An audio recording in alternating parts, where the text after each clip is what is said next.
I was going to have the news at 10 music this week, but it didn't work last week. It wasn't.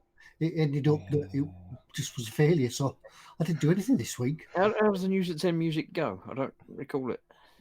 Probably not. How does it go? Boing. That's just the gong thing. That's not the music. Yeah. Oh, right. We can't do the music. No, I can't remember. I know how it goes. I'm not going to kill monetization to do it. Yeah. If we tried it, we might get a copyright hit and sort of thrown off air. Well, not us. eModels. So not that fussed. Live on eModels. Da-da-da-da-da-da.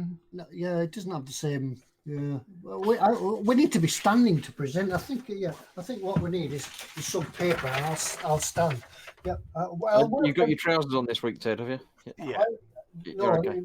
my shirt. It doesn't got the shirt goes down. Don't wiggle your hand there. It's not right. Yeah, there's no trousers under here. The trousers down. Keep your hands in shot at all times to keep the R rate, the E rating. Yeah. Yeah. So welcome to News at 9 from eModels, eModels.co.uk. Bong. Bong. On tonight's show, we'll go across to Foxx and see what he's giving away this week. Hello. Bong. And is Chris's orange top really an orange top, or is it from Guantanamo Bay? Very, very orange. Yeah. Bong. I would go across to Colin and ask him about fork handles. Fork handles, there's still 4 of them. Ah, right. Right, yeah. There are 4 handles. And more from your local television networks.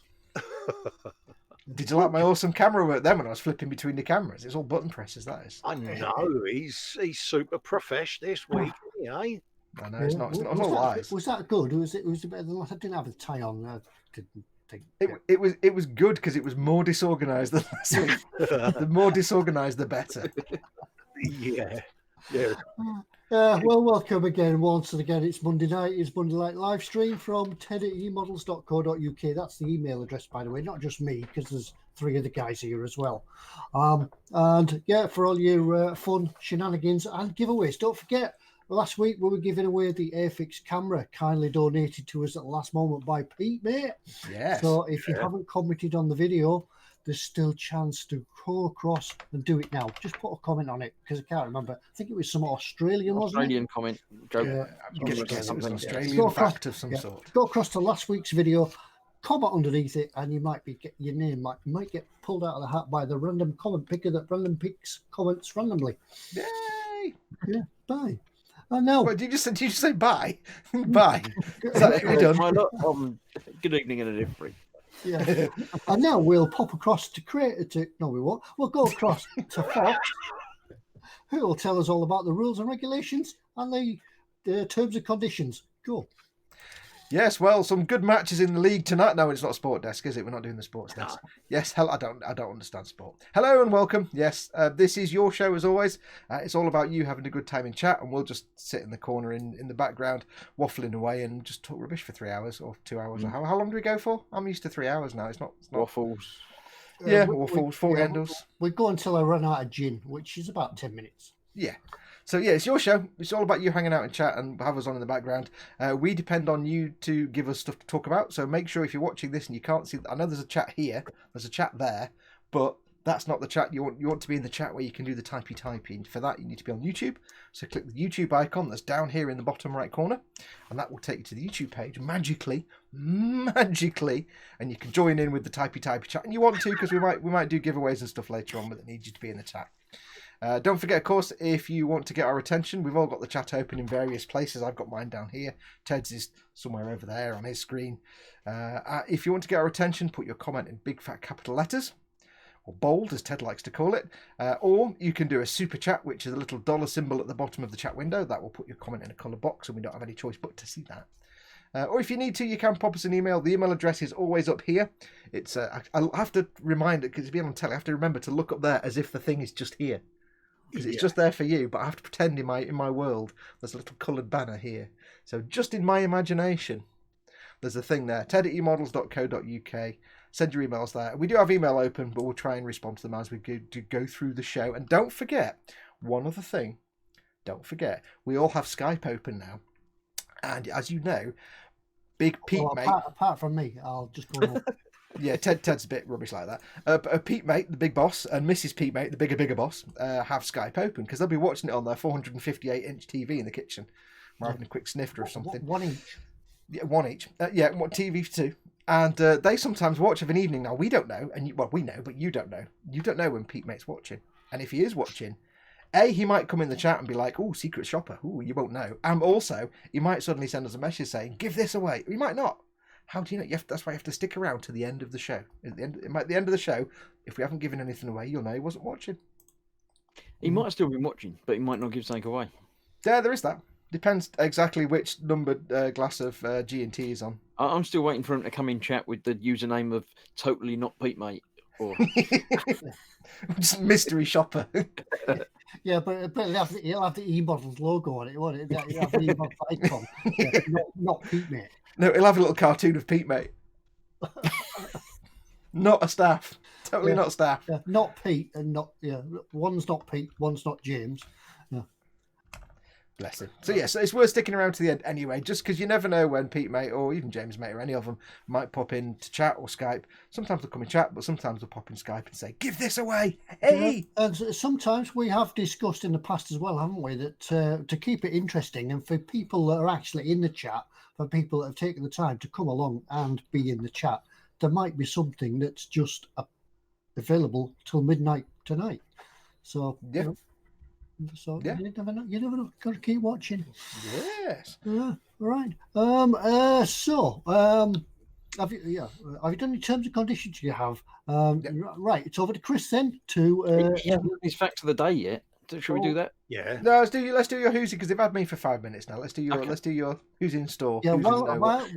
While Fox remembers to find fact of the day, because he probably forgot. You go and tell us who's in, and that gives him 5 minutes. Yeah, you think that's why he doesn't want to do it now? He doesn't want to do it because he's not found it yet. It's now covering Chris's face. That's fine. On my screen. No, I not at all. There's nothing to see here. Right, first in that I see on my chat anyway is Osric saying first, ha, and then Frogspawn says evening, and then Colin's in chat. Colin shouldn't be in chat. But it was before we went live. Yeah, before we live, you're okay. You're right. Allowed in chat then, because you haven't been in the chat at all since we've been live. No, it's not at all. No, right. Yes, Colin is in the chat, as is Dad, being all modish over there as well. We have Sergeant Bones, Dad, Sergeant Bones, me, Colin, me, Fox. Hello. Colin, me, Fox, Colin, Dad, me. And then Anders comes in, so it saves all talking to ourselves. Then we have still Anders and Dad and Anders' Dad. Speedy Q8. This is all like an hour ago as well, so it's. People were in chat like about 5 o'clock this afternoon. It seems to get earlier and earlier every week. I think it's to give me more names to read out and more names that I've read out already to try and remember that I've read them out ages ago. You get used to having to scoot through and pick out the names. Eric is in, Red Lane 8. Gemma is in as well, my wife. She'll be asking for a cup of tea soon. We know when it's I made her a cup of tea before we went live, so that'll last her until we finish. And what you should do, you make her a flask, it lasts longer. Yeah, it wouldn't. She'd just drink it all and then want more. No. Ickle Pete is in. The ignored one is here. Colin's there again. It's getting close to being live time. So, Gaz Wilcox, Mark, Cynical Steve, Ashley Sparrowhawk, Andrew Preston, Paul Despasso. Model Making Haggis is in. Says hello all. Actually got to watch live tonight, as normally I have to watch later. So welcome to the live stream. Welcome, Model Making Haggis. AJ, Lord Barkley III is in. Matty's Metal Detecting South Wales. Still no idea who he is, where he is, what he does. We'll find out one week. Simon Payne. I said Gaz already, I'm pretty sure. Paul Horner. The next one is Skullfish. Thank you very much. Michael Jackman, Matt Bradford, Sprugler. I really am going to have to set up a button for that, aren't I? Lewis Williamson and Natalie Williamson are both in. That's unusual to see them both in one place. Yeah. Those are already done. Timber. Edward Leonard's in. Philip Prime. Ken so is that the original Philip then? Philip Prime, not the other alternative universe film. No, the Prime one. Kitchen Table Modeler. I haven't seen that one before. Welcome. Another new one. Welcome. Brian Windmill, Swiggy Pig, Nevbo's in, being another mod. Kieran Keith, a flanker is in. Frankie, Totally Scale Models. Stephen Hill Harris. Butcher That Model, Dave's in. Yeah, hi Dave. Haven't seen you for a while. Toby Page. Peter Rogers. Sergeant Bones. I think I already said Sergeant Bones. I probably Where is Sergeant Bones? We can spot you picking the favourites out now, can't we? Yeah, Dave Jones, Michael Jackman already done. Right, Clarkey, Jamie Bone, Plastic Alchemist, another name that I haven't seen there before. Welcome. Welcome. Do you think Chris gets to hate this bit of the show every When week? we're down to the end with Jeff Longman just come in. So there we go. I might have to pre-record it. Yeah. Don't forget, of course, Nevbo and Dad are two of your eModels video content providers as well as mods. Talking of Nevbo, congrats on the 1K, mate. Mm-hmm. Indeed, yes. Yeah. Yep. Got his 1,000 subscribers. Good girl. Yeah, well done, mate. That's all of them. Yep, that's everybody. So I've done my bit now. I can take it easy for the rest of the night. Yeah, you can go back to sleep. Yeah. Now, what we should do now is find a job for Colin to do as well. I'll have milk, no sugar, thanks. Yeah, we need to find. It can't be any worse than that other bloke. Well, tell you what we need to do maybe then. What we need to do maybe then is give Colin the fact of the day from now on, because then I do the opening bit. Colin does the fact of the day. Chris does the who's in store. I think that's quite a good idea, because I think fact of the day, the science fact, could be quite well in a southern accent. Yeah. Off you go then, Colin. Do the fact of the day. Would you want me to? Shall I read it in Colin's voice for this tonight? And then Yeah. Do it as me tonight, Fox. Right. I shall do my fact of the day anyway. Let me just get it up. Right. So if you remember, fact of the day. Every week I do a science fact until next week when it's Colin's turn. I do a science fact in the attempt to educate you heathens in the way of science. The only thing worth knowing is science. Everything else is nonsense. So today's science fact on this day, in 1845... 1845. Fort Handles. 1845, that's like 6:45. I know. Michael Faraday, working in his laboratory at the Royal Institution. I've got all Phil from Time Team now. This has got all farmer trials now. He's doing the pigeon as well. I love it. I know. Hung a piece of heavy glass between the poles of an electromagnet and observed that the glass aligned itself across the lines of force of the magnet. It's gone 2 Penzance now, hasn't it? Glass magnet glass. Glass magnet. He further experimented on many other substances with similar results. A phenomena that he named diamagnetism. These investigations showed that Faraday that magnetism was inherent within matter. This led to his lecture, Thoughts on Ray Vibrations, I like a nice vibration, in April 1846, which he expanded in the following years into his field theory of electromagnetism. That's cool. There you go. That's going to do. I'm going to stop reading at that point. I took in absolutely none of that information. No, I've got no idea what that fact was, and I read it. I do apologise to everybody in the world. That's it. And in the end, we went to the shop for 4 candles. Yeah, you would never have known the difference. That was uncanny, mate. It was. If I'd have had my eyes shut. Yeah, I did have my eye. Yeah, I did have my eyes shut. I thought that was Colin. Yeah. Very serious. Just before we go, very serious question. I need to ask the audience: is my audio louder or quieter or okay than everybody else? Because I'm on a separate audio track, and last week I was far too quiet. So do let me know, and also let me know if the picture for everybody is fine. Because I'm running the stream, so I need to know if picture and audio is fine. But am I louder or too quiet? Let me know. I do notice that your audio sounds a bit southern this week, but that's all right. Yeah, it must be the filters. Yeah, something went wrong. That's what it is. Yeah. Did you buy a microphone from a southern? I may have borrowed it from Colin. It's when Colin starts speaking with a Manc accent we get worried. Yeah.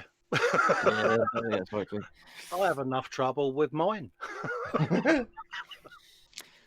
Apparently you sound good. Sound like the others. Well, cool. As good as the That's others. All right, That's all right. Yeah.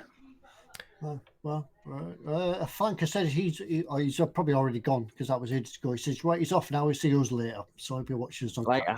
Yeah. Who was that? Yeah. I think we're all catching a bit of this southern thing. Is it like a virus going around? I don't know, but you're the only. You might be the only northerner left now. So yeah. Oh, is it spending too long around you lot? Yeah, everybody's saying the video and stuff is fine, so that's cool. Yeah. So I hope it stays like that. Gaz Vickers is questioning who invented or discovered magnets, Fox. I'm reading a science fact of the day. He discovered diamagnetism. Diamagnetism. There you go, see? Yeah, Faraday wrote Faraday's law as well. And for the life of me, I should know it, but I can't remember what it is. Is that the inverse distance between the two magnets? It goes down. I can't remember. Inverse square of for every. Yeah, as being an electrician, it's something I should have learned when I was an apprentice. Faraday's law, but I think it's for every action there is an equal and opposite episode of QED or something. Steve at Totally Scale Model says 1845. Was that when Ted was born? Yeah, no, just 1844. 1844. Or 1844. 1844. Yeah, just before 7:15. Yeah. On a cold night with the 4 candles fluttering in the wind. Yeah, I think you should start yours. It was a dark and gloomy night. I think I should do audio books, mate. Yeah. Yeah. I think we're definitely giving you the science fact of the week. I'll send you the link later on so you can get a science fact of the day each time. I'll do that. Quite happily. You mean you get them from a link? I thought you just knew them. Yeah, I know them. There's a link in my mind. Yeah, he's got to send me a link because I'm not as educated. Yeah, you will need though, Colin. You will need a white lab coat to read the science facts of the day. Right. Okay, I'll see what I can muster up, me old China. Yeah. It doesn't matter if you've got blood or anything down it. Or... Yeah, Leatherface's apron and the hatchet. In fact of the day. Listen to the fact of the day. Yeah. From Dr. Colin. Listen very carefully. I'm only going to tell you this once. And stare in the camera and go, is it safe? Is it safe? Yeah. Our audience are mostly far too young to know to get that reference. Never mind. Anyway, well, what's everybody on with this week? Yeah, for me, I've actually been on with something. I've got the porcupine here. Every stage you get a porcupine, don't you? When you start airbrushing and things like that. I'm just going to refresh you, Ted, because you've gone terribly horrible quality. Give me a second. One moment. And then he comes back. There you go. As quick as that. Yeah, so I've got the obligatory porcupine all set up with all the bits on for the digger cab. I've been doing that. I thought you said the obligatory pork pie. Pork pie? No, that's Colin's hat. All right. Obligatory pork pie. Yeah. So I was merrily spraying away on the airbrush. The airline went pop. Suddenly I heard all the air in my compressor go. I shocked myself when the airline blew off. So that was the end of the events for this week. Have you ever done that thing where you clean your airbrush and you go to pop your airbrush off and you forgot to turn the compressor off? So it goes like that, and you kind of go. That thing where I've looked at the nozzle because the paint is coming out, and I've wanted to check it, and I've gone, and it's like all over the glasses. It's like, really, why me? At least you were wearing glasses. Yeah, it's like, is that really? Is that when you get like an? Is that when you get like an audible sag? Yeah, that's why. Oh, really? So I'll before I can final coat these, I need to get in the airline. So I'll probably get one of them at Telford this week. So is it the airline's actually sort of ripped, or is it the actual joint that's broken? It's the actual joint. It blew out. It's held in here with a bit of gaffer tape at the moment, but that's doing the job. Yeah, it's a little push and crimp. Yeah, it's like a little ferrule that's been crimped on the end. Because of course, it's Telford is coming up this week, isn't it, gents? Oh, is it? Oh, yeah, I knew something was happening this weekend. Yeah. Is it Telford this week? Apparently so. Wasn't there last week? Well, I kind of may have asked you guys how you got on at Telford, yeah. Yeah, well, the thing is, Colin turned up at Telford this week and it wasn't on. Yeah, if actually, I'm pretty sure it'd be wax stock right now, so you would have got to look at some good cars. It was a very long, lonely journey. Yeah. The car park was empty when he got there. The gates were shut. Ain't many people about. At least I ain't got to queue up. Yeah. So what's everybody else been doing? Has everybody else been doing anything this week? Oh, it's a little segue, is it, Ted, on what's in your belly, what's on the bench? Oh yeah, We don't. Well, we're talking about what's everybody got going on with this week. It is Billy and Bench, well remembered. So yeah, get it in the chat and we'll pick it up later, hopefully. Yeah, it gives us 2 hours of conversation, so please put down what's on your bench, what's on your belly.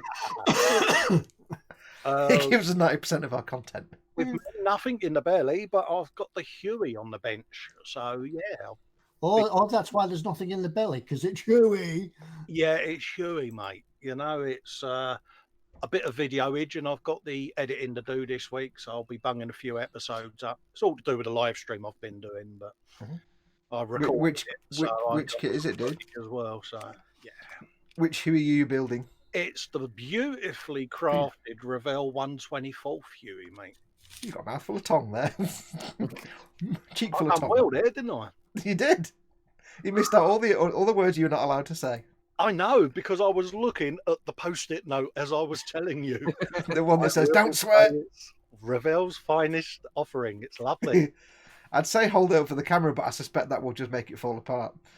I've got some bits. God, it's big, isn't it? And all the figures were 3D printed and benches 3D printed. So... Oh, that explains why they look vaguely like humans then and not actually nothing like humans. Yeah, because the offering that came with the kit looked like the Incredible Melting Man. Yeah. Look at post-it note, do not swear. And moving on. In case anybody isn't realised, he's Colin, you're actually doing this as part of a specifically, I'm building a kit I really don't want to build, Bill. I'll clean up the title of the streams. It's the bad kit builds. If you know of any kits that are a little bit of a challenge, then add them in the comments on my channel and we'll add them to the list. I've got about 14 kits in the stash. Are they the ones that would politely be described as kits for real modelers? Yeah, you know when we use that humorous reference to an Italian kit manufacturer? Yeah, they're kits of that era. And are we talking the kind of kits that keep like Milliput in business? Yeah. You know, everyone that goes in a group will always say the worst kit I've ever built is. Well, I'm that man who's built them, so have you actually got the world's worst stash? I'm getting there. I've actually got two separate stashes now. I've got the bad kit builds and the ordinary stuff above my head, but you know, there's beautiful quality kits in there, like the NPC Knight Rider 2000 kit. Yeah. Have you got the Airfix very old 172nd JU52? Because if you've not, it's a going in there, and the 124th Spitfire is. Steve Spencer Beanie said it's probably the worst kit he's ever built. So well, the JU52 is like about £6. Yeah, it's like, you know, like when you get a canopy and it looks like you can't actually see through it because it's so scratched and frosted. Yeah. Like, you know, proper frosted glass like they used to have in World War II bombers, so you couldn't see out. Yeah, I like them, yeah. I was going to buy another Ed Force One and put that in there, but actually it's a really good kit, isn't it, But yeah, there's a nice little stash in there. Things like the Imani Thunderbird 2, that's in there. Chris, are you hurriedly amending the what's in store now? Oh, take that out, put that in. No, the what's in store is locked in. That's Yes, yeah. Well, that's the thing. Next week I'll do a whole what's in store, and the link will be Colin's stash. Yeah, it's one of those when people walk in here that come and see me, they're like, "You've got one of them in your stash? Are you mad?" And I'm like, "No, the real stash is this one. This is a sign up." And they're like, "Yeah, of course it is." I was like, This is the shelf of pain. So I'm now going to put it in the cupboard with the doors on the front so they can't see how bad it is. Is it like when you buy something off Amazon and you get it arrives and you unpack it and you think, no, that's really not what I ordered, and it's at that moment that you start reading the reviews on the item that you bought. Yeah, I mean, I can always remember ordering the Rambo helicopter, thinking it's going to be better than that Revell one, and in the box was the Revell 124, the exact same kit, and I'm like, I've got two of them now. So yeah, it's something I did a while back on the channel, the One Man Revell Crusade, and it got picked up on, and a few people asked me about it, so I've rekindled it. It can be. I mean, we do mock certain kits sometimes, but it is worth sometimes getting a bad old kit, like 30 or 40-year-old tooling, just for the challenge and for the fun. Now, I'm a painter, not a builder, so I never relish that challenge. But people that enjoy the building process, it's worth it sometimes, because there are the old kits that are so bad. It's one of those that you can make a silk purse out of a sow's ear, can't you? And there might be someone who's got one of them that is like hearing everyone hating on that kit and thinking, oh, I've got to build one of them. Whereas now they might go, actually, with a bit of effort and some old school skills, we can make something of it. So. Yeah, but then again, people do not Revell, and we have built Revell kits ourselves in the past, and some of them are pretty good. Especially some of the car kits that they do, they're quite good. It's just some of the old tooling, the old stock that they've still got and still kicking around. We've all opened up a particular kit and gone, right, we got 4 sprues of flash, and inside there are some parts. Some parts with your flash. Yeah. But it's just one of them, So for me, it lets me scratch build, bring in the 3D print stuff, and look at adding different things to the hobby anyway. So yeah. But you do know, Colin, that helicopters by default don't tend to have like dozer blades and things, don't you?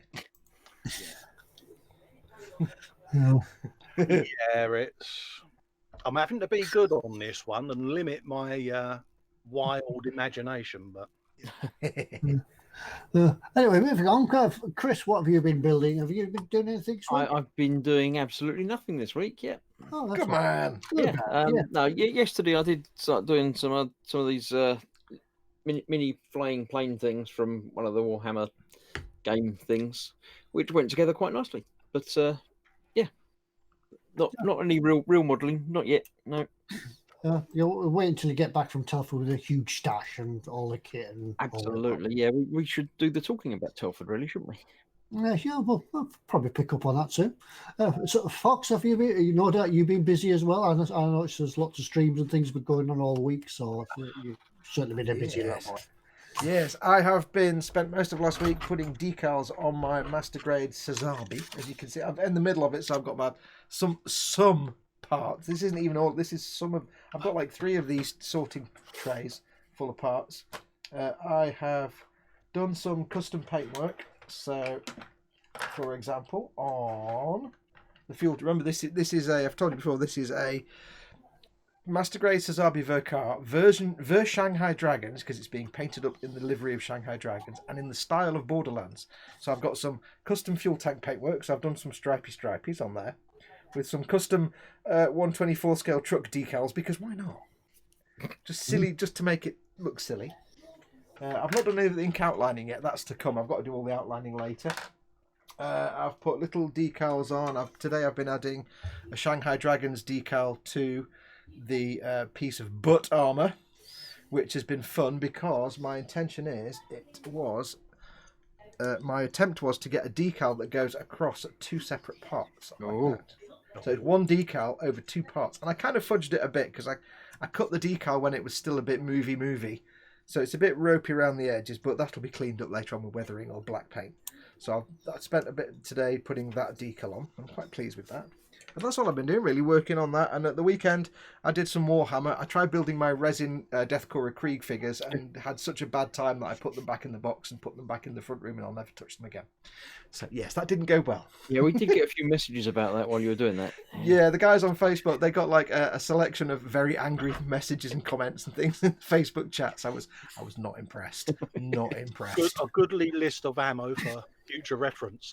Yeah. Well, it was basically, the fact was that you get 10 figures in this set. You get 10 figures and 2 arms for each figure, but they're not labelled. So you've got 10 dudes, each of them holding a rifle in a different position, and you don't know which left arm goes with which right arm. And you say, well, you could dry fit and test. It's like, yeah, but it's resin. So even if you do the dry fitting, they might be misshapen anyway, because you might have to heat them to bend them back into shape. So you don't know. If this guy's got a rifle here, that arm might be too short or too long, or it might be too high, or you might have to bend, and you don't know. And you can't test fit them because you glue them with super glue. So after 2 hours of trying to put an arm on one guy, I just put them back in the box. So I think in the future, what I'll be doing is buying more of them, but I'll just pay someone else to do the building part, and then I'll just paint them. Well, I mean, you could glue them on with bit of PVA or something like that. PVA, so you could snap off. Don't be sensible at him. He won't like it. No, because then it take hours to stick anyway, and I'll just save up and pay somebody else to build them in a year's time. And you call yourself a guru? Yeah, I should be a painting guru, not a model making. I think. No, I mean the thing for me, like I said earlier on, the thing for me is I don't enjoy really the building process. I'm a painter, not a builder, so I don't mind if a build is a bit challenging. But if it's completely challenging, I'm not enjoying it, and I'm in it for fun. So if I'm really getting that angry, it just goes to one side. Yeah, I'm not volunteering to add this to my list of kit builds, by the way. I was offering an alternative. Yeah, no. The only thing is I've got a big, massive resin tank to do at some point, but that should be a bit easier. So yeah, I'll still collect them. I'll get someone else to build the pack. I'll still get like individual figures because I can cope with them. I know which arm goes where. But when it's a pack of 10 dudes, I'll just collect them and then get somebody else to do them. So.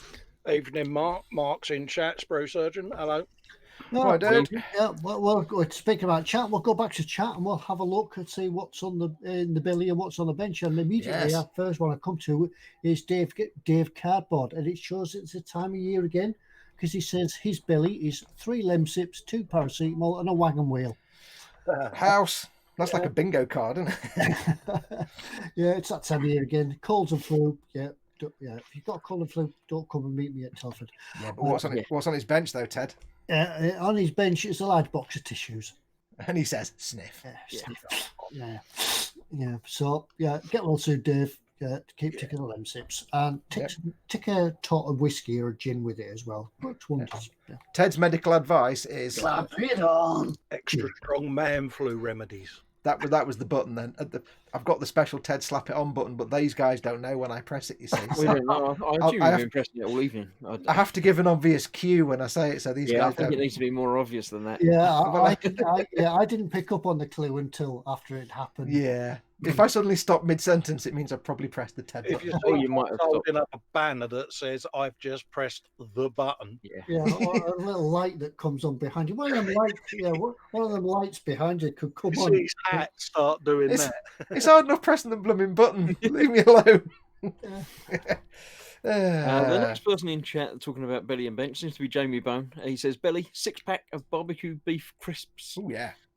Bench Revel 132nd I16. I don't know what that is. Lewis Williamson says cheese, bacon, and egg burgers with chips in belly, and on the bench is the 124th Airfix Hellcat. Nevbo's making that. Is it Nevbo or is it Andy or is it? No. Yeah.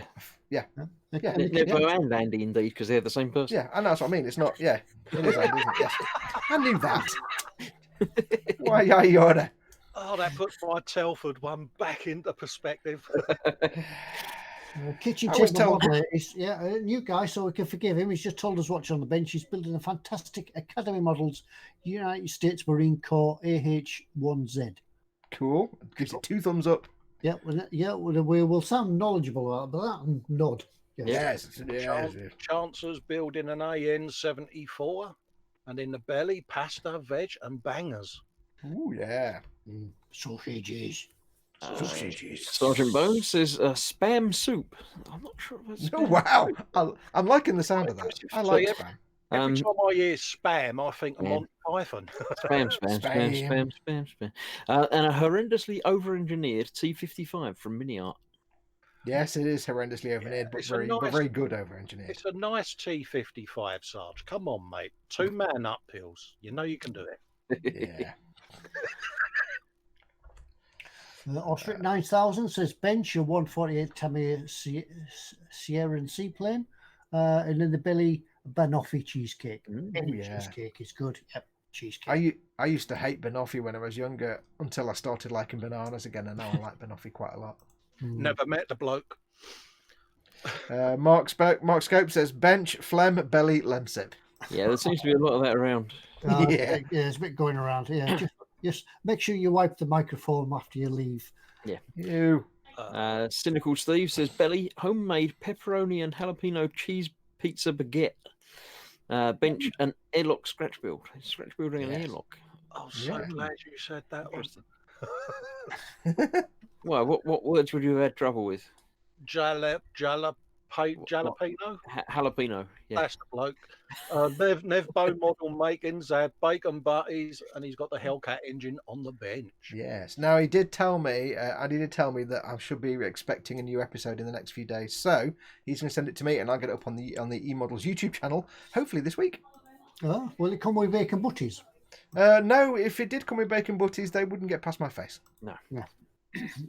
Bacon butties are. You can. I suppose you could send bacon butties in the post, couldn't you? Yeah, they'd be a bit. Yeah, they'd be all The right. question is, though, was it red or brown sauce on the bacon butties? Red. Yeah, I can go with either. Yeah, I could go either. I think it's depending on the mood and what hits your eye as soon as you open the fridge door. Yeah. Yeah, which one's the nearest? If it's a British rail bacon butty, just alcohol. Yeah. Does that even contain bacon?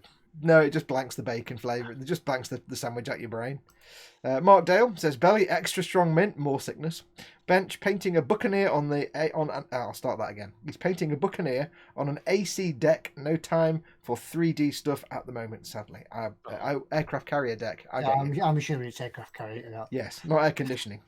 And Michael Jackman says belly rice pudding, homemade or bench 124th Airfix Mosquito now reached paint stage. Yeah, I think I've got Michael's. I've got some pictures of Michael's build. I've just checked.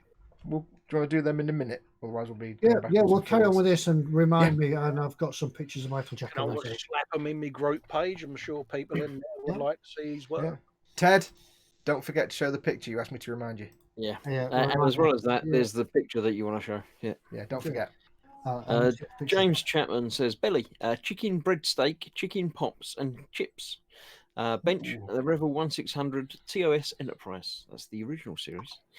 NCC 1701, plus adding lights for his granddad as a Christmas present. Why does your granddad need lights? Yeah, you imagine the nav lights, one in each ear. It'll be Yeah. So when he goes for a wee in the middle of the night, there you are, I see what I'm doing now. Yeah. So you can find him easily in the dark, I think. Yeah. Let's have a look. Model making haggis has got into the act. Says belly peri peri chicken, good girl. Bench 132 Revell Spitfire. No, good. Yeah. Then we're catching up on what we've been talking about from Foxx. Phil Lewis says belly starter of whitebait, followed by smoky bacon mushrooms baked in butter, fried eggs, and baked beans.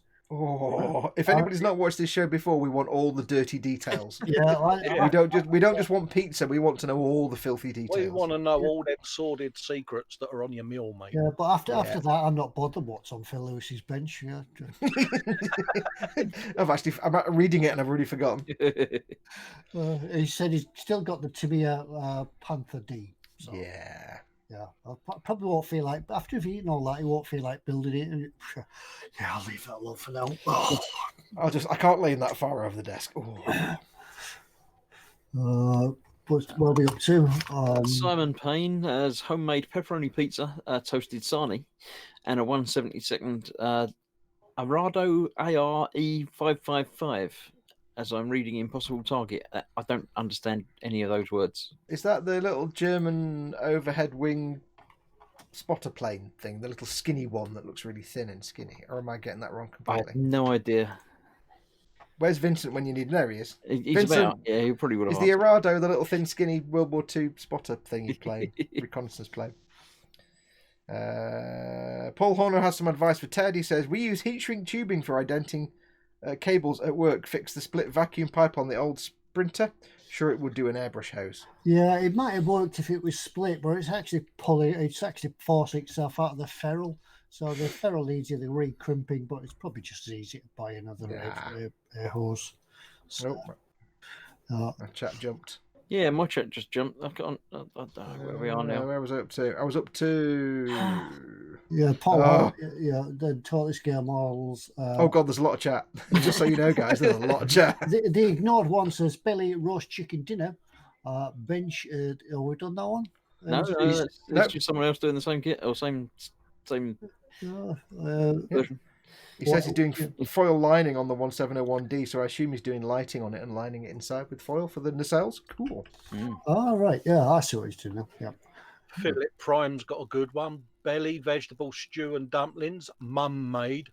Ooh, that's the best food. And on the bench, he's weathering an ME 109 and Spitfire for the dogfight build video series. Yeah. So look at that. Well, it is bonfire night tomorrow, and bonfire night sort of marks the start of stew and dumpling season. Dumpling season. I'm gonna have to get the slow cooker out, aren't I? Yeah. I have to get defrosting so Mama Fox can do a slow cook tomorrow. Stew and dumplings, sausage casserole, stews, soups. Yeah. So look, hang on, chat moved again. Mark says belly, ham, cheese, and onion sarnies. Bench Tamiya Virago. I nearly misread that. Tamiya Virago brake discs, putting vents in them. Ooh.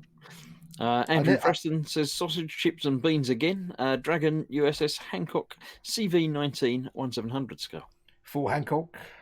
I'm just wondering when it says sausage, chips, and beans again. I wonder if there's some people out there have a fixed menu. Monday night it must be sausage and beans. Tuesday it's got to be egg and chips, and Wednesday and so on. Some people do. Who else had Friday night was always fish and chip night? Who else had Friday night fish and chips? That's can't just be our family that did that. No. Yeah. Yeah, Friday night was always chippy night. And yes, mum made food is the best made food. Let's have a look. George Taylor says belly sushi, but we need details. We need to know what sushi we're talking. California rolls. We're talking the other ones I can't remember the names of because I'm blanking all sushi completely. Let us know. I want to know. And on the bench, don't care because I'm thinking about sushi now. No, he does. He says he's making the Tamiya P38, the new one. Ooh, nice. Sushi. Frank Burge, just said that is that Frank Burge says, give me a motivation speech for a build I need to finish in 24 days, but seeing no end to the project yet. I'm not sure where you are in chat, Ted. Yeah, I've gone back. Are you gone down to the bottom or something? No, I got back up a bit because mine jumped as well. Everything. So Frank Burge, build it or else I'll be sending Colin around. You'll send Colin round to get Chris to sing at you. Be me singing at them. Build it or we'll get Colin to fetch Chris round. Yeah, you don't want Colin turning up doing his rendition of Nothing Compares to You because it's 15 minutes long at the normal speed, so you don't want that. Nothing compares. Four candles. I never ocean liner lounge singing, mate. I never forget doing a karaoke one night. There's a pub near us, and it used to be a real old man's pub, so we used to go in it because we liked ale.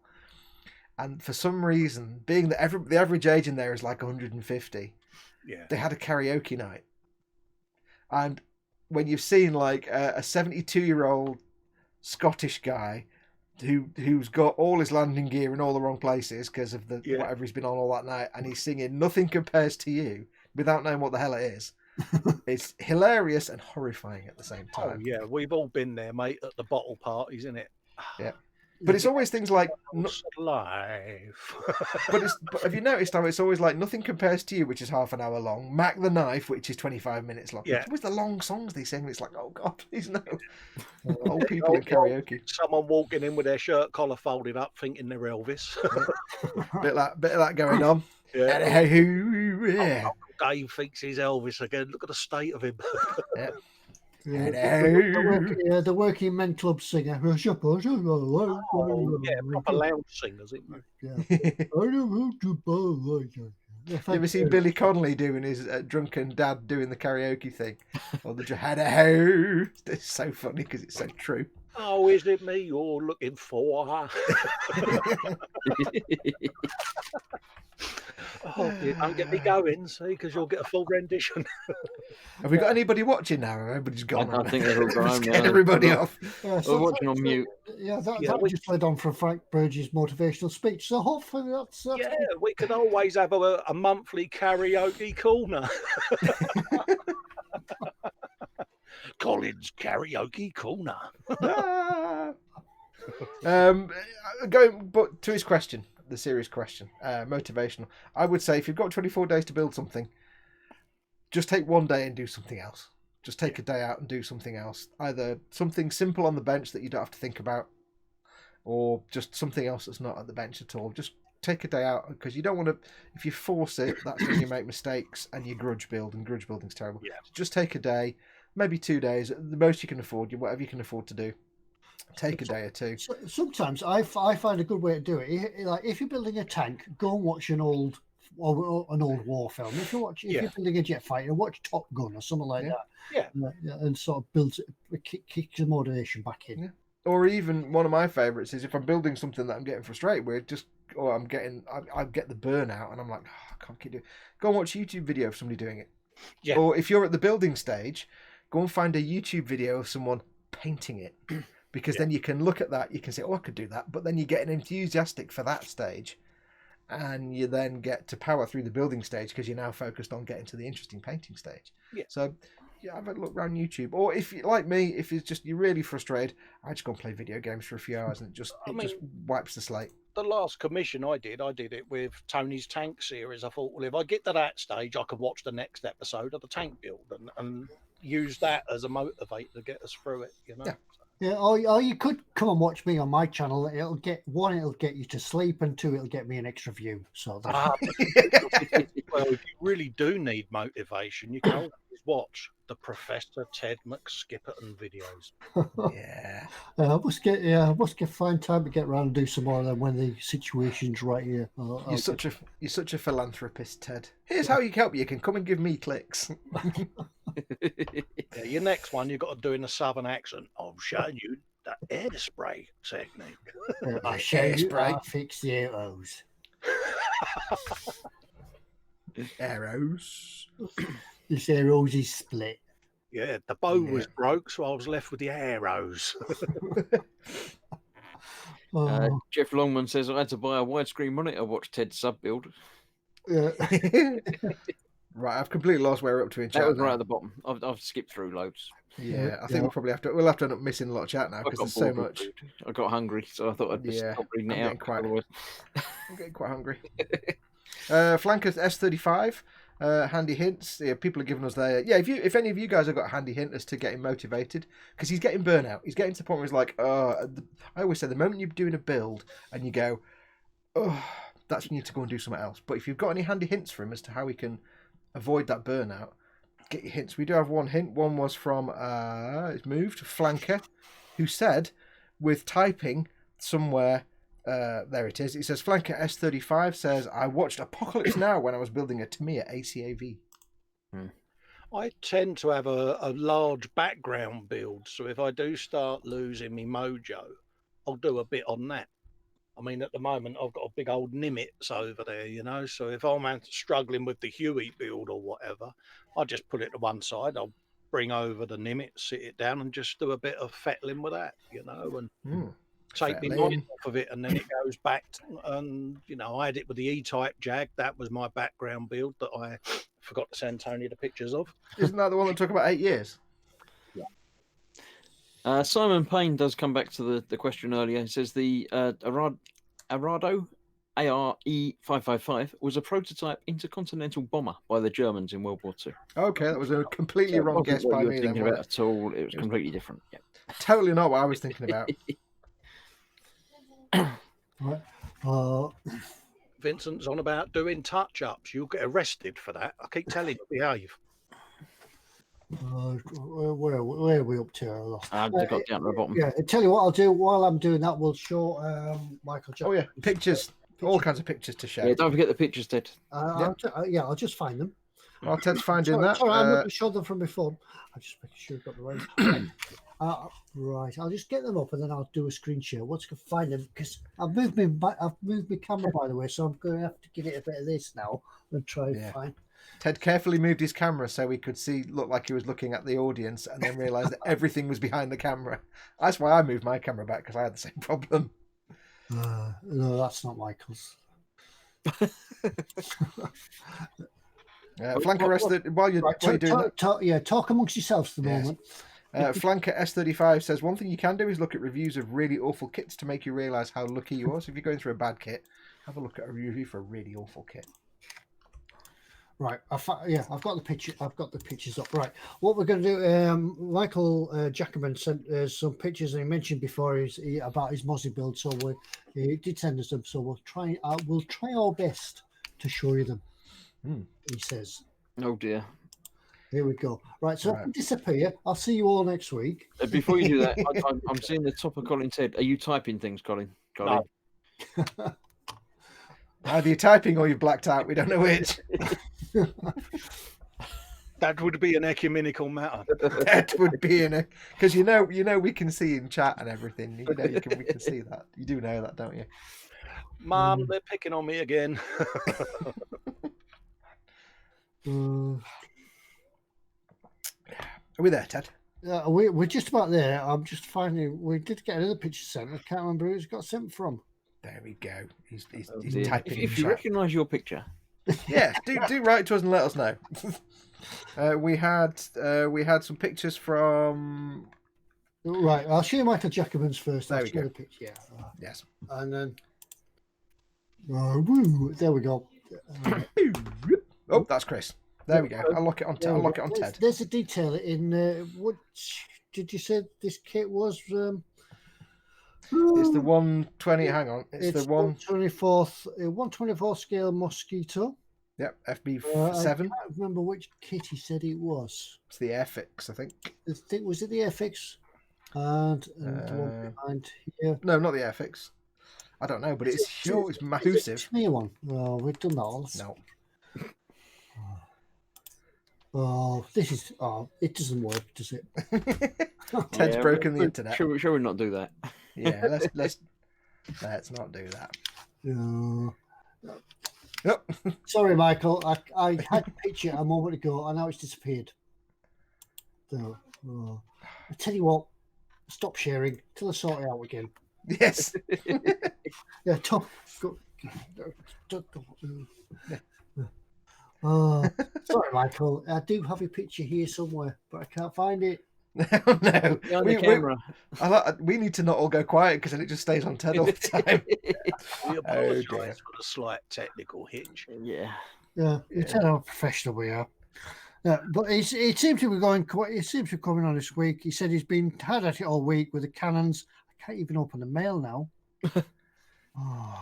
Have you deleted it, Ted? I've got the mail Did here. you press the wrong button? He says, been hard at it all week. Cannons and Bombay complete. Machine gun needs detailing. Coming along. I've got an echo. Painting command. You could lip sync to it. Painting commands. Decide on invasion stripes camo scheme. Here are the latest pics, but you can't see them. Yeah, that's what I said. Yes, that's exactly what I said. Said she. Yeah. So. Yeah. So if you do send us pictures, we can't guarantee that we'll show them. We'll try, but we can't guarantee that we'll show them.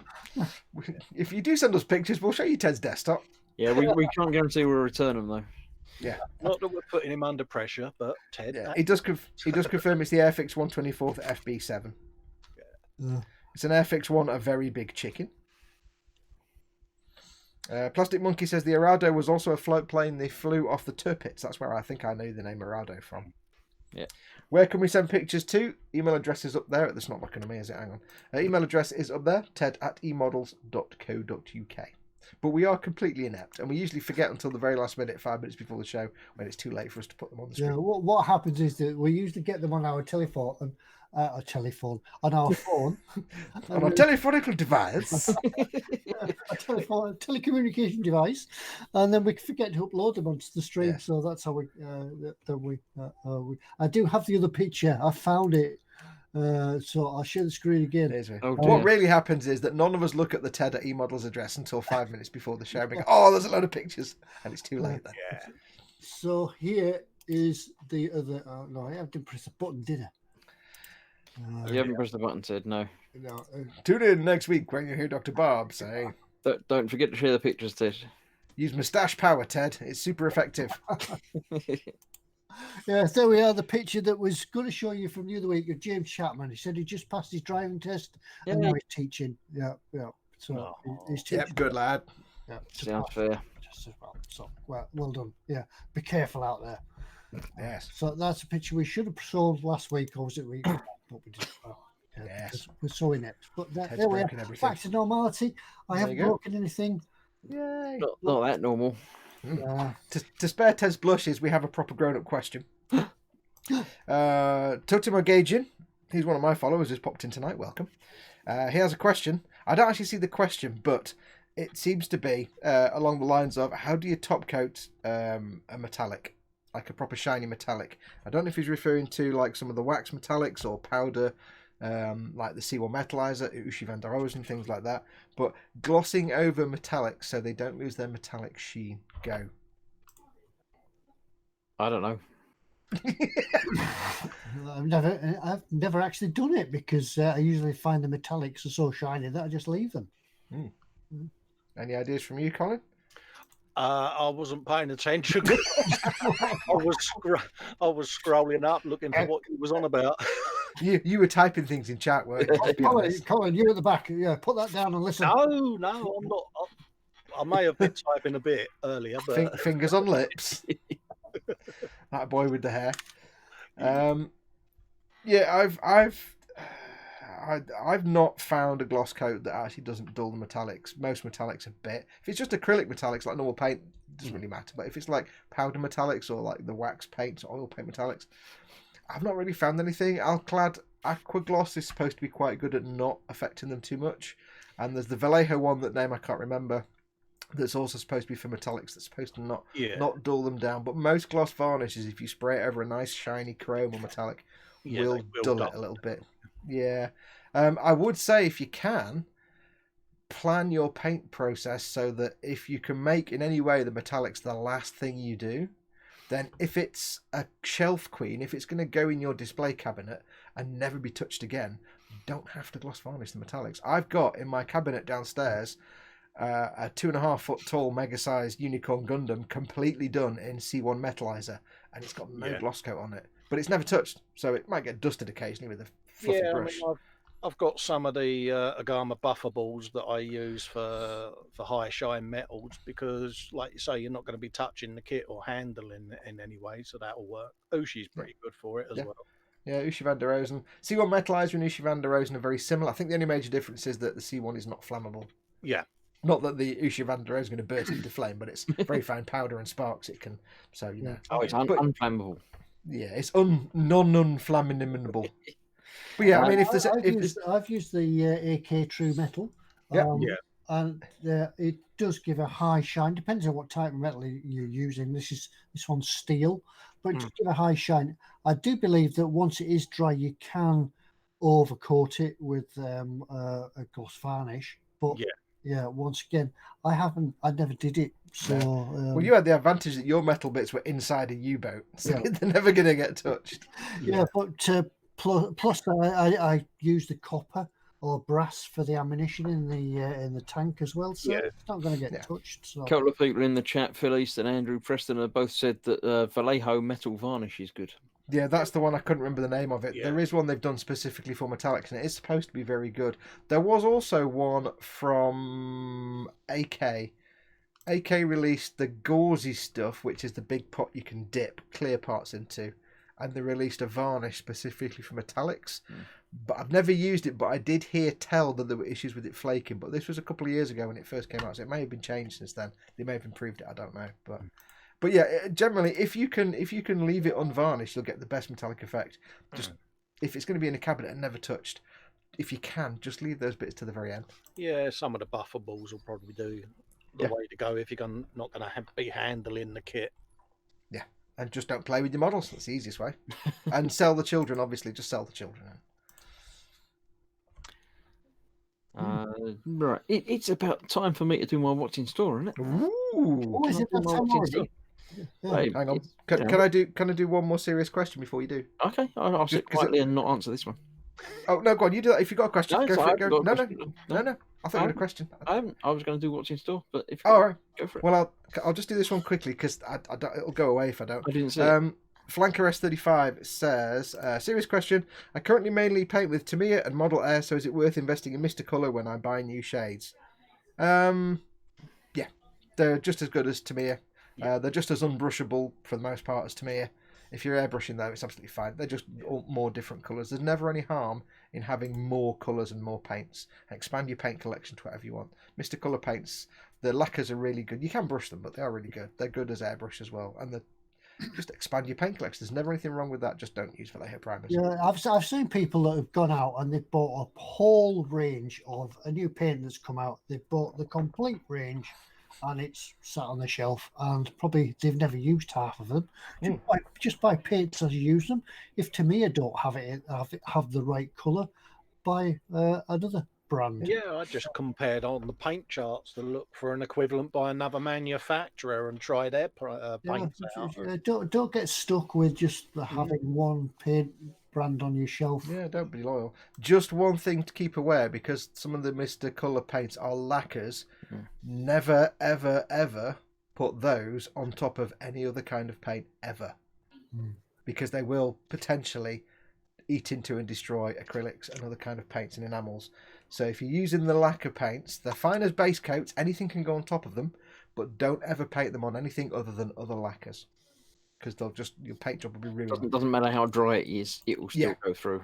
Yeah, lacquer paints are hot solvents. They may be absolutely fine 99% of the time, but there's a chance that over time they will eat into paint. So always make sure if you use lacquers, they're underneath everything else. Then they're absolutely fine. They can go on top of bizarrely lacquer acrylic primers, which is really weird, but that kind of works. I mean, 99% of the time you'd be fine, but just as a matter of, for the sake of not fully finding 2 years down the line your paint job's knackered, don't spray lacquers on top of anything but lacquers. Good. And now we'll go across to Chris and what's in store. No, I'll let Foxx do his wind up bit first. I've got to come back again. Oh, I always refresh and drag and stuff, because otherwise I always do this bit where I talk for a bit and then it comes back to me. Right, I'll do it quickly then. Chris is doing what's in store. There is the theme at the end of it. He will say, what's the theme for tonight? Go, and you'll win a mug if you get it right, if you're the first one in chat. Don't answer before Chris says go, because we'll ignore it and we'll point at you and laugh and humiliate you in public, because that's never nice.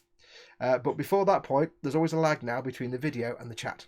There's always like a 20-30 second lag anyway, but there's an even bigger lag. So if you want to be the first person to answer correctly, before we do anything, you need to hit the refresh button on your browser. It's usually there. If you're in Chrome, it's up there. If you're in a different browser, get Chrome. But hit the refresh button and then drag the slider once it's refreshed. So refresh and drag, and that should minimize any gap between the video and the chat. And we'll take the first correct answer when Chris says go. Bye. Right, and now Chris. And now me. And over to me. I shall share my screen, which is this.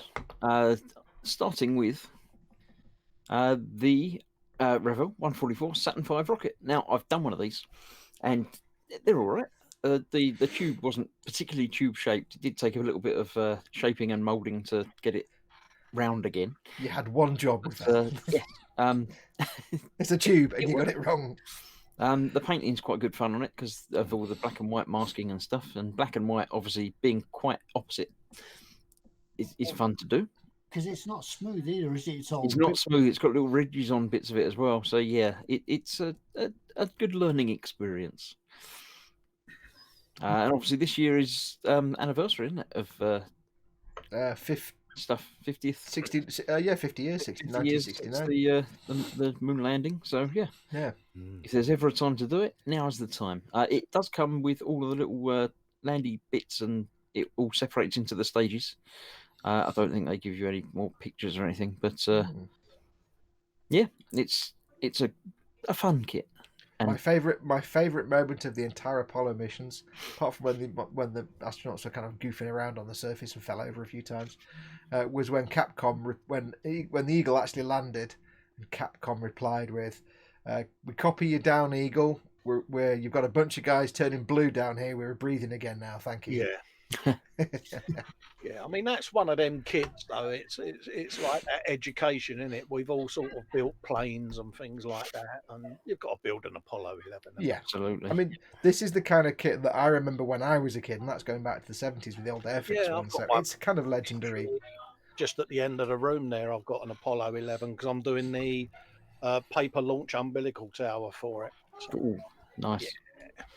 It's not often you get to use the word umbilical. No, it's an underused word. Osric 9000 says it's a giant tube, but he says tube in the chat. Right, next up we have the Italy 124th Land Rover fire truck. Now this one's been seen before. Yay, Land Rover. Where have we seen this before? Exactly. On this telescreen, very telescreen. It's a red lady, and it's a fire truck. We should point out, of course, that Mike Mountain, aka Dad, in the chat, one of your mods tonight, will be building this for the eModels, because he is your newest eModels builder. Remember, he's not got any content up yet. He's still working on it. But there's some shouting there in the background. Somebody having a party. Yeah, but yes, it's a party going on next door. right. That's why. That's why I'm not quite with it tonight, because I've been on the gin. Excellent. Yes, Dad will be building this for you. Yes, so that will be an interesting build to watch along. And why not buy one? You can build along with Dad. Yeah. Very quickly, before we do the next one, don't forget, of course, we don't know how many of these are in stock. They might have one. They might have 125.7 of them. So we always say, first of all, what do we say, Ted? Slap it in your basket. Yeah, if it tickles your fancy, slap it in your basket. And remember, it's not yours till you check it out. See, it's so synchronized. It's like we're just professionals. It's almost like it's happened before and you've remembered stuff. Yeah, so if any of these tickle your fancy, don't wait till the end of the show, because they could all go out of stock by that point if everybody thinks the same way. So get it in your basket, check it out while you're watching, and you'll be happiness. Because if somebody can buy it from under you, if it's in your basket, somebody else can buy it because you've not paid for it. Yep. Anyway, moving on. Moving along to item number 3. We have the Trumpeter 135th Ukrainian T-84BM Oplot MBT, which is obviously massive battle tank. Massive big tank. Big tank. Massive big tank. Massive big tank. Yeah. Yes. It's a big tank. It's massive. It's got a huge gun on it. And some numbers. I don't know what the 100 is. I like the pink imagery there. It's like very twee, isn't it? Cooey, it's the army. Yeah, obviously a couple of different options for things. Sprues. Looks a bit like a Baneblade, but smaller. A tank. Yeah, but really. Yeah. For some reason, there's pictures of all of the sprues. So yeah. We don't if you've not done a trumpeter before, trumpeters are very, very good. They're like one of the better armor manufacturers out there. They came from nowhere about 7 or 8 years ago, and now they're sort of renowned for their quality. I've done the Striker APC, and they're very fiddly but very, very deep. They've got 1 billion parts, whereas most kits might have a component that has 2 parts, like a road wheel might have 2 parts. Trumpeter kit, you've got 35 parts, but they are stupidly detailed. Yeah, I did the Oshkosh. That was trumpeter, and of course the Panzer tank was trumpeter as well, and so was submarine. Yeah, so they are excellent models. So you're getting yourself a beautiful model for this. Plus you get the photo etch and everything else. They're well at the sort of the pinnacle of the armor builders now. So like Ryefield and TACOM and things, and Trumpeter, they're your kind of well-known names. So awesome kit. Yeah. Jeff Longman says, Oplot, what you say when you spill all the Tamiya panel liner on your desk. Oplot. Yeah, or if you knock over a shade and you haven't got a dad device to hold it in place. Yeah. That was item 3. Number 4. Oplot. We have number 4, please. Tamiya 100 milliliters. Milliliters. PS50, sparkling pink, anodized aluminium. Oh, it's lovely. Sparkling pink's lovely. Aluminium. It's pink and sparkly. How much more do you need? That'd be ideal for doing that tank. Now, if I remember rightly, these PS paints, they are, I could be wrong here, but somebody correct me in chat if I'm wrong. These are the ones designed for, you can use them for anything, but if I remember rightly, they're designed for the interiors of clear plastic remote control car bodies because they're flexible. I could be wrong. But they do a range of paints they designed, because a lot of the Tamiya remote control cars come with clear, transparent bodies, and you paint them from the inside. Because when I got my Frog and I was a kid, I'm like, whoa, what? I've got to paint it from the inside? Yeah, and you've got to paint it backwards if you're painting it from the inside. You got to paint like all the rubber trim around the windows first, and then paint the main colour. It's weird, but yeah, they do special paint stuff. Like, could be, I'm not sure because it does say for polycarbonate, so I could be wrong here. So somebody in chat, oh no, Flanker says bang on. Yeah, polycarbonate spray, isn't it? Yeah, so they are for, you can use them for anything, but they are designed to be flexible. So if you're doing them on a remote control car body or chassis on a plane, and you want some flex to the plastic, these will survive the flex. Right. It's also sparkling pink, which is delightful. It is. It would go nicely on that. Oh yeah, sparkles. It would go nice on my Christmas tank. Pink and sparkles. Now, don't get Chris started on big tanks and bright colours. Moving on. Frankie Goes Toberwood says, confirms, yes, that is what the PS colours are for. Cool. Right, next up, we have Hat Industries. Best name ever. Late Roman Cavalry. I don't know why they're late if they got horses. They should be nice and early, but it's probably an old horse. It might be it. Yes, you're an old horse. So yes, it's Romans. It's cavalry. It's a horse. It's a whole horse, not even half. It's two halves of a horse on there.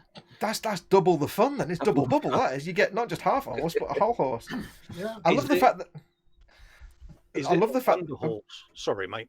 No, is it a what? Sorry. It's all right. Carry on. Is it the Wonder Horse? No, I think it's a normal horse.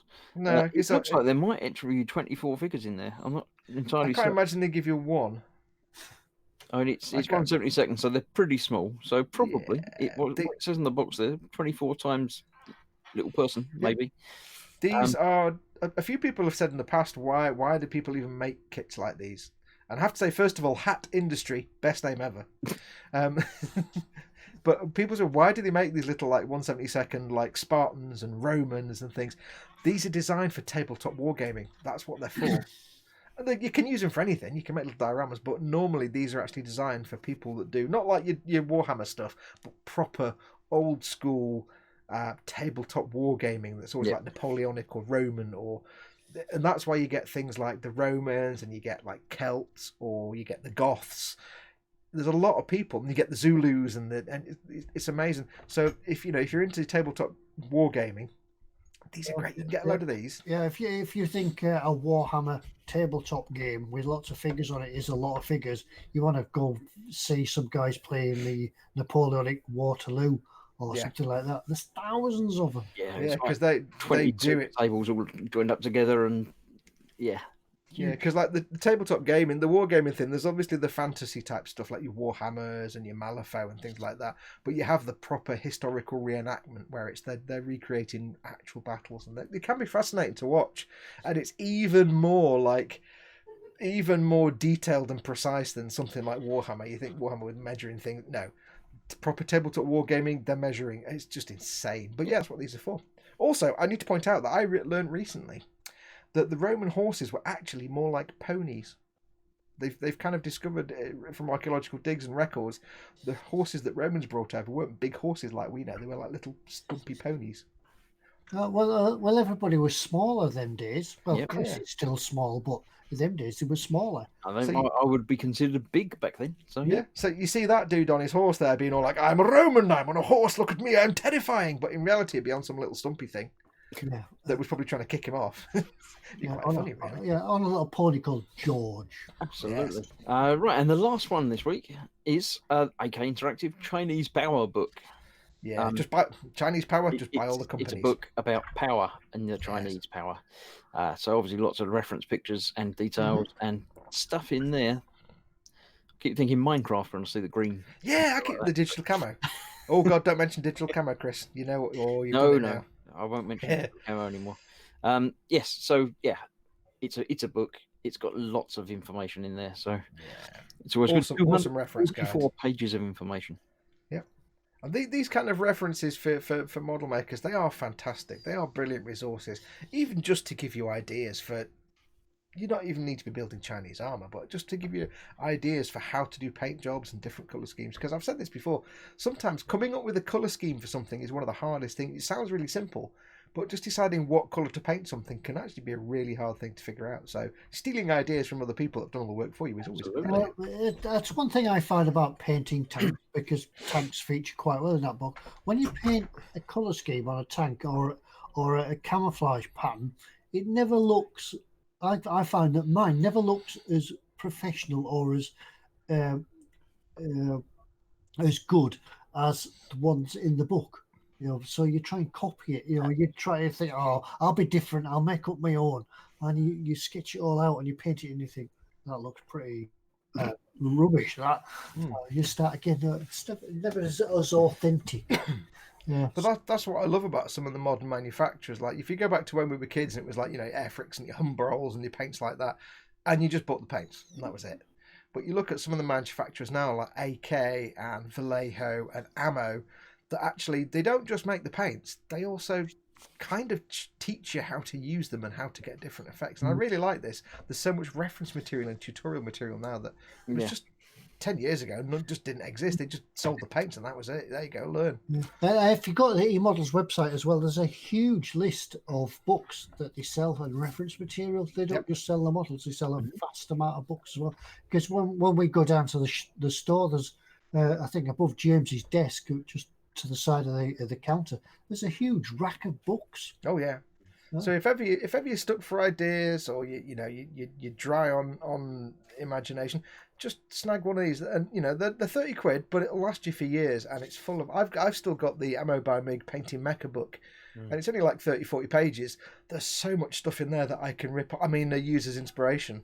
That it's going to last me for years. This one is 244 pages, so it's it's quite a few. That's kind of what I said. You can find it on the internet, you can find it on the computer, but it's never the same as thumbing through a book, is it? Yeah, because the book's just there. So it's always worth having this kind of book and reference material. Do it now. Slap it in your basket. I shall go back through them all again. We have the Revell 144 Saturn V, the Italeri 124th Land Rover fire truck, or Dad Van, as we're going to be calling it. Absolutely. The Trumpeter 135th Ukrainian T84 BM Oplot. I think that guy's no good at wheels. That's why he's covered up all that grass over the wheel areas, because he's not good at ellipses. Moving on. I think you can probably get away with it. Tamiya PS50 Sparkling Pink.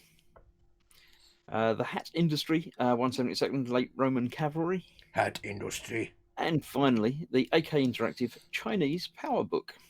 I shall stop sharing. Where's the stop sharing button? There it is. So I'm back in the room. And what's the theme? Go. Well, and if you guess the theme. Now I know what the theme is, because Dad in chat earlier on in our Facebook chat wrote what the theme was, and I spotted that and said, that's the theme. So there we go. Matt Bradford, first one in there. Guy Fawkes Night. Guy Fawkes Night, Bonfire Night, Fireworks, that sort of themey type thing. Not the space race, as Philly's put in first. So I don't... Cynical Steve says, not a Scooby, always baffled by Chris's links. Well, I normally try and go themed for the sort of the day or the date, or I mean, obviously tomorrow is Bonfire Night, so I never get Chris's links, but they're always really simple. That's why I always get. I'm like, oh. Well done. Yeah. So send an email to ted@emodels.co.uk or ted@emodels, emodels.co.uk. Ted, if you point up there to your right, it's just above your right shoulder. The just email address. There, is it? In case anybody was wondering, I'll there you go. That's right. I shall share again, and I'll nip back through all of them. Let's explain yourself. Look back on me again. I shall explain myself, because I feel the need. Sometimes people complain and say that it doesn't make sense, but that's me. Just use my name. Just use my name. It's me that complains. The thing is with these, you just haven't got to overthink them. No, don't overthink them. It's a rocket. It's a rocket. And of. It's a fire truck. It's fire on fire. Yeah. I'll come back to that one. It's a sparkling pink. It's sparkling. Yay, sparklers. It's Roman. You've got Roman candles, haven't you? Candles. How many candles? How many candles? Roman candles. How many candles? Chinese, obviously. Chinese invented fireworks. So, he didn't rise to it. Can't go wrong with that. And this one, I put in about the gunpowder plot, and I put in plot, and it came up with this because it's got plot in the word. Yeah, I did think that was I think that was a red herring, but he said no, it's got I plot. don't do I'm like, red oh herrings. yeah. I don't believe in red herrings. I think they're cheating. Cynical Steve says, "Oh, FFS." That's the trick with Chris is you really have to underthink, and I can't do that. I completely overthink them. I think with Collins you have to underthink. So Matt Bradford said, "Yes, I finally won a mug. Congratulations!" Yep. Yeah, good. Yeah, send us your email. Send us your postal address via email to eModels.co.uk. Yeah. But it's worth pointing out that Matt had a message from James the other day saying the mugs currently are out of stock. Dum dum dum. Dun, dun, dun, dun, dun, dun, which means that when they come in, they could be the version 3 mugs. Oh, wait! Don't build them up too much. They might not be. You never know. They might not be. They might not be, but they might be. But if they are, they will be. If they're not, they won't. Yeah, other mugs are available. Yeah, well done there. Yeah, right. Anyway, I've been noticing in chat 1 or 2 people have mentioned Telford. Telford. We did get a message from Anders Ericsson. All of us he sent a message to all of us saying he's made 2 name badges and he's wanting us to know which. He's wanting us to tell him which is a better one. Are you going to try and share an image again, Ted? Yeah, and I did try to get it on so I could share the screen, but I can't find a picture, so I won't even attempt to. But Anders, we've gone for the one on the right. Yeah, the black writing. Yeah, the black writing. It's easier to read. Nobody does 3D text anymore. No. So not unless you're in a meeting in work, and then you don't know. So anyway, who else is going to Telford and when, and what are you going to buy when you get there? When are you going? Well, next weekend. Not last week. No, you wouldn't go last week. Nah. Yeah. I'm going on Sunday, in case anybody was wondering. You weren't sure when you were going, Ted. Have you decided yet? It hasn't. I still haven't decided 100% which day or how or when or how long I'm stopping there. If I can, I'd probably quite like to stop the 2 days actually. Take the motorhome back. Oh. I'll just dump it on a car park or a lay-by somewhere. So yeah, I'll just. Last time I went to Telford, I managed to get in the car park at the exhibition centre, and I got the last parking space because as I pulled in, the guy went, "Closed now, no spaces," and I'm like, oh. Yeah. Yeah, you must have been there about 7 o'clock in the morning. No, I got there at about 5 to 9. How did you find the space? Was it just easy to find, or did you have to drive around for ages looking for it? No, it was. There's little men pointing me in directions. The right place. Okay. Little fellas kind of going park there, and I had a space about that wide because there were 2 numpties in big SUVs that are parked over the line. I'm like, oh. Yeah, I do know. Talking about car parks, I do know that, or last year certainly, and the year before, was if you go on the Sunday and park in the big multi-story car park opposite, it's £1 all day. So there you go. So if you're taking a car, yeah, but then you have to walk further. No, it's just across the road. Talking about the little fella directing traffic, Dave at Butcher Models says he's going to be there both days. Cool. Says, I'll be the little fella with Dad. Yeah. Yep. I don't know whether I'll have my eModels jacket on this time, but I'm sure that you'll have seen me enough now to recognise me. So come and say hello. I'll probably have a pocket full of stickers that I haven't sent out yet. So if I do owe you some stickers, just say you're owed one. If I do owe you some stickers, I could save postage by handing them over. But Ted, then you'll have to make a list because otherwise you'll come home and then send them all out stickers again. You won't know you've given them to and stuff. Yeah, you wouldn't have thunk that one, didn't you? Yeah. You'll have to bring a copy of your email. bring thumbprint identification. So let's see who's going when. What have we got? Both days. It's Dave. Osric that's going on Saturday, so unfortunately I won't be able to see you there, Osric. But even though Chris won't be there, you'll still be able to see him in his bright orange. Yes, I shall be wearing probably the traditional eModels jacket. So depending on how warm it is, I'll either be wearing that or I've got very, very bright orange Gross Models hoodie. He's got a Guantanamo Bay sweatshirt. So you'll be able to see that from space. I can see him in Telford now. Already, it's that bright. So yeah, you'll be able to find me. Obviously, if you do go and see us there, come and say hello, because we don't know what you lot look like. I'm pretty sure you don't look like your usernames. So come and see us and say hello. We're not that frightening. Come and say hello, and yeah, we should remember that Chris does look taller on TV. Yes, I can. Yeah. Yeah, you'll have to wear a little name badge like Anders. When they all run up to him and slap his ears, going, "You've been tango." You know that orange T-shirt. I'll be I'll be the one slightly out of focus. Spidiq8 says he's going to set off Friday night, so I'll see you Sunday-ish next year. Damn you for being so southern, Telford. No, Telford North. You're confused there. No, Telford. No, Telford's southern. You go up to Telford. Yeah, up to Telford. Yeah. Telford's not north, but if it's not south and not north, that means it's in Netherland. It's in Netherworld somewhere. Is it not the Netherlands? North than Watford? No, it's further south than Watford. Absolutely. Swigging Pig is going on Sunday. Ickle Pete's going on Saturday. Dad says Ted looks shorter. Yeah. Ted's only a little tiny fella. Flanker says, "Where is Telford?" Telford. I'll be the one. I'll be the one wearing the long trousers with long pockets in them. So short arms, long pockets. So Telford is officially Midlands, isn't it? Telford's in. I don't know. It's down near London, isn't it? I don't know. No, West Midlands, isn't it? West Midlands, maybe, possibly. It's in the middle. It's in a foreign country. Dave says, "Good idea, Chris. I shall put the eModels jacket on. Chris is the other little fella standing with Dad on Sunday." There might be more than one eModels jacket there. So so there'll be Chris, and that'll be if I don't wear mine, but Dave wears his. Everybody will think he's me, and yes, that'll be it. Yeah, that'll be it. Well, no, but then you're discounting the moustache effect. They'll notice the lack of epic moustache action going on. Yeah, Dave wouldn't want them all coming up to him saying, "Where's my sticker?" And he's only got a week. He's not going to grow an epic magnum in a week. Frankie says, "I can't be there, too far away and I have to work." Michael Jackman says, "No, Telford's west." I was just getting more complicated now. No, it's fair. Steve says it's sort of Midlands, but not. Right. Is it kind of like that then? Yeah. I know Telford is after Stoke, but before Birmingham. So no, it's after Birmingham. It says it's just north of Birmingham. Yeah, it's near Shrewsbury. Wait, is it Shrewsbury or Shrewsbury? Shrewsbury.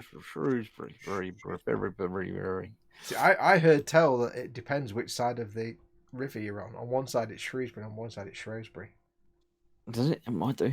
Welcome to Britain, where nothing makes sense. Frogspawn says Telford is to the left of Birmingham. Osric is northwest of Birmingham.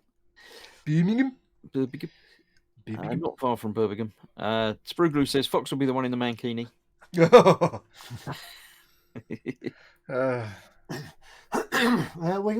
We should all persuade Foxx to go. Crowdfund Foxx to go. Crowdfund. Forge World are going to be there. You don't want me to go. Trust me.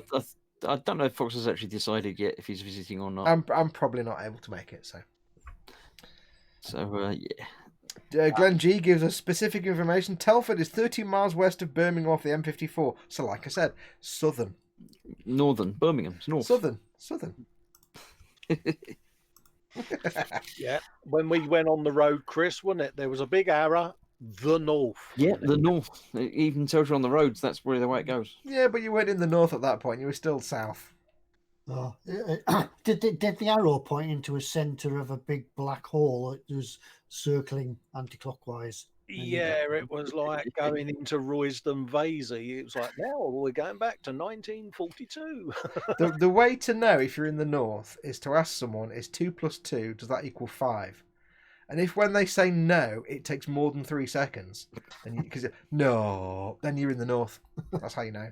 We kind of gathered because people were walking around with miniature pots of gravy. Yeah. They're all waiting for Dad to turn up, that's why.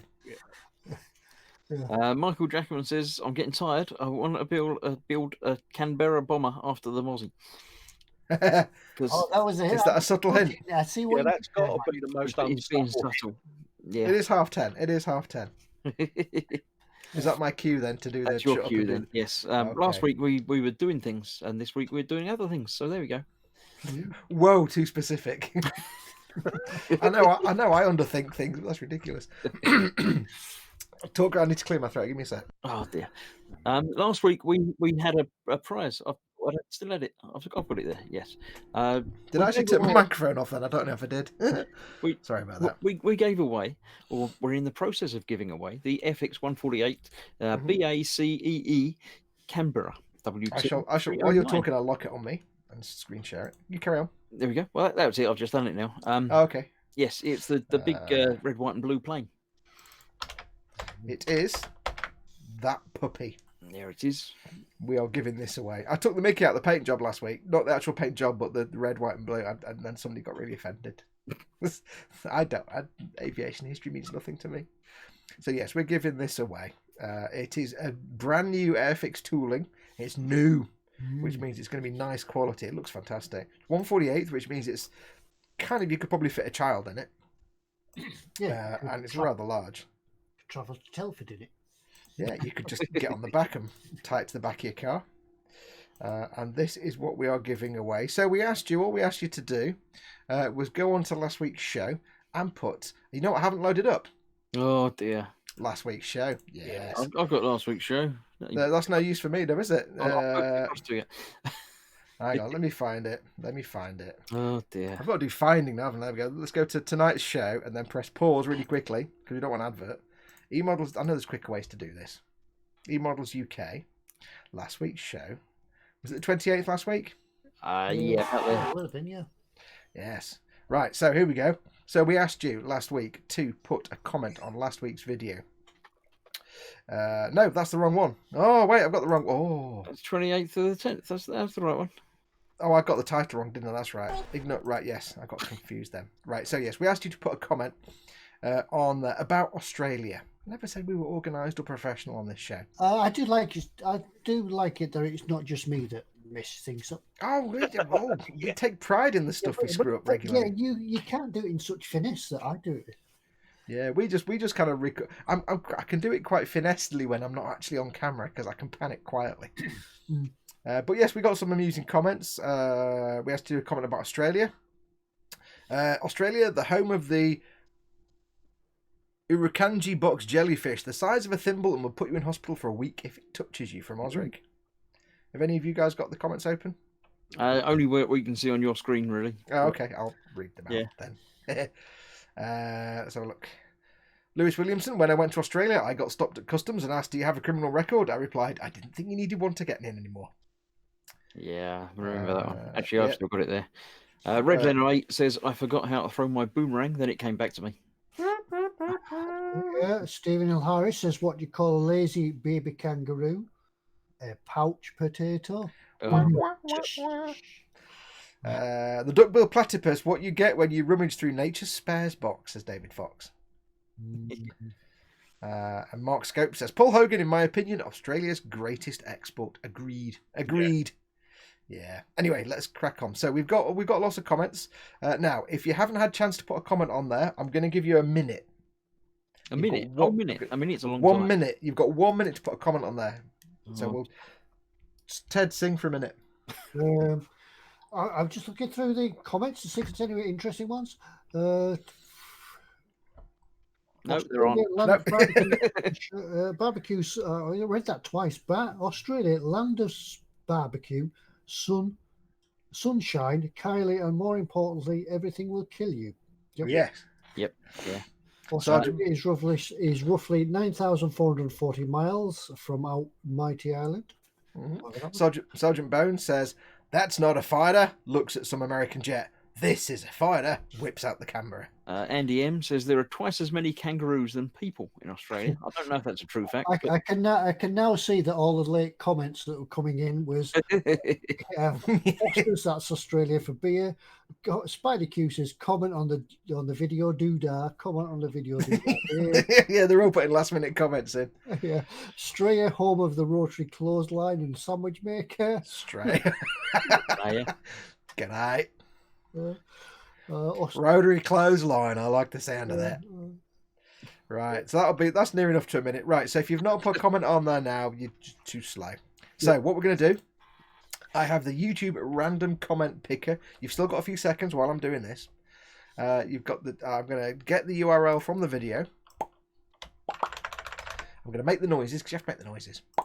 I'm going to put it into here. There you go, with the noise, obviously.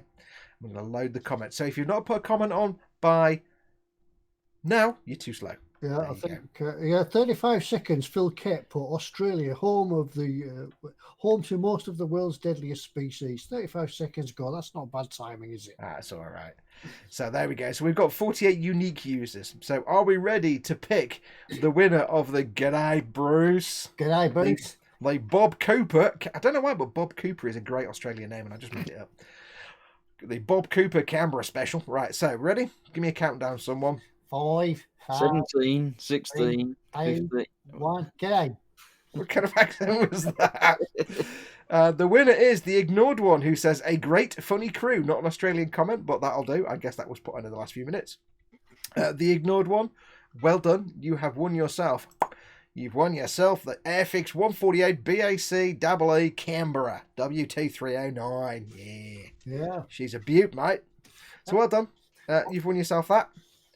He's got to change his name from being the ignored one now that he's won something. Yeah, you're not ignored anymore. Yeah. He's not ignored anymore. I won the Canberra, so we'll always know it's you. Yeah. Send your details to me, Ted at eModels.co.uk, and we'll fire your details down to the guys at eModels the store, and they'll send the kit straight to you from the store. Yeah, I shall stop Unless sharing. the postman chooses to ignore him.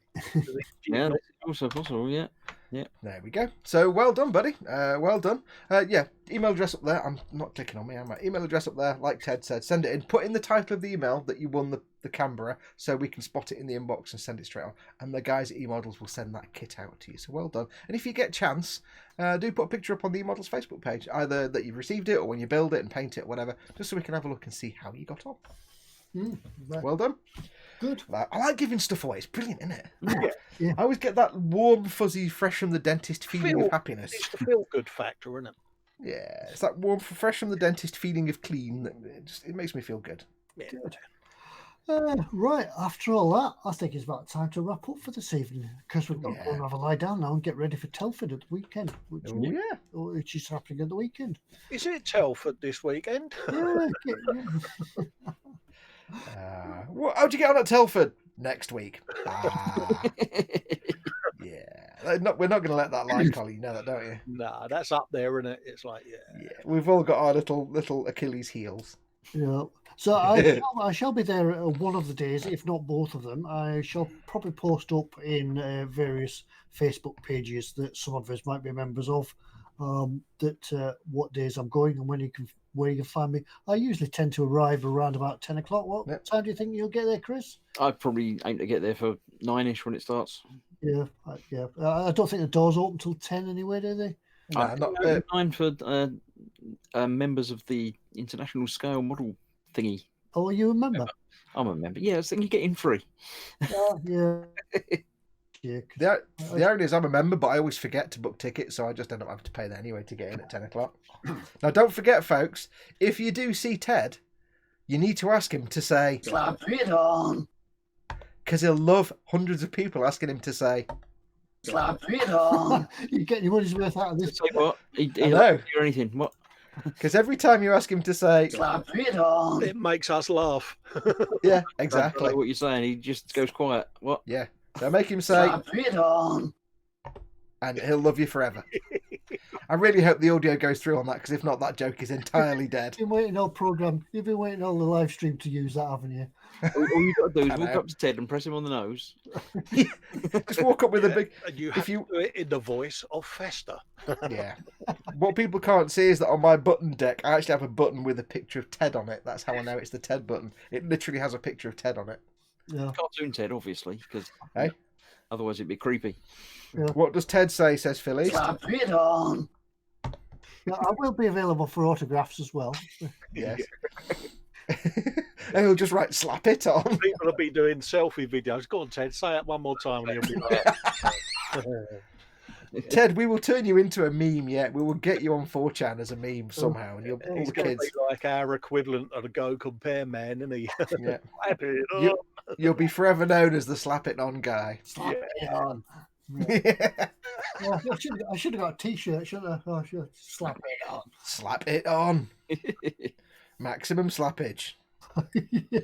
Earl D says, I'm still waiting for Colin to sing Any Old Iron. Any old iron, yeah, any old iron. Isn't that racist? Can't put it there. It would be, Osric's being it all. He says, it would be awesome to get an official Slap it on. over the PA system at the show. Oh, yeah. Try. That'll be awesome. Yeah, I wonder how many people really do watch this but don't come into the chat. But yeah, if you do watch it and don't come into the chat, still come across and say hi. Yeah, you don't know who I am, but Yeah, find us. Yep. yeah. So yeah. Anyway, we'll leave it for tonight. We'll wrap it up, and we'll look forward to do it all again next week. And if I don't see you at Telford, I will see you here next week, 9 o'clock, same time, same place, same bat channel. Yes. So thank you very much, and we'll see you all again next week. Bye. Adios, amigos. Good night, all. Bye.